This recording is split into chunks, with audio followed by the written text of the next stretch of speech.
ಹೋ ಭಾವ, ನೀವ್ ಇಲ್ಲೇನ್ ಮಾಡ್ತಾ ಇದ್ದೀರಾ? ದಾರಿ ತಪ್ಪಿ ಇಲ್ಲಿಗೆ ಬಂದಿದ್ದೀರಾ? ಯಾಕಂದ್ರೆ ಕಂಪ್ನಿ ನಿನ್ನಂತ ಲೂಸರ್ಸ್ಗಲ್ಲ. ಅವನ ಎದುರು ನಿಂತಿದ್ದ ಹುಡುಗಿ ಬೇರೆ ಯಾರೂ ಅಲ್ಲ, ಅನ್ವಿತಾಳ ಕಸಿನ್ ಶರಣ್ಯ.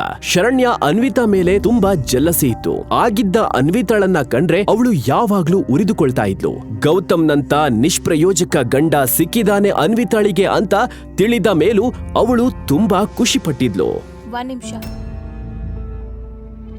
ಇನ್ನು ಕೆಲವೇ ದಿನಗಳಲ್ಲಿ ಶರಣ್ಯಾಳ ಮದ್ವೆ. ಅತ್ಯಂತ ಶ್ರೀಮಂತರಾಗಿದ್ದ ರಾಜಾರಾಮ್ ಪಂಡಿತ್ ಅವರ ಮಗ ಸಿದ್ಧಾರ್ಥ್ ಪಂಡಿತ್ ಜೊತೆ ನಿಶ್ಚಯವಾಗಿತ್ತು.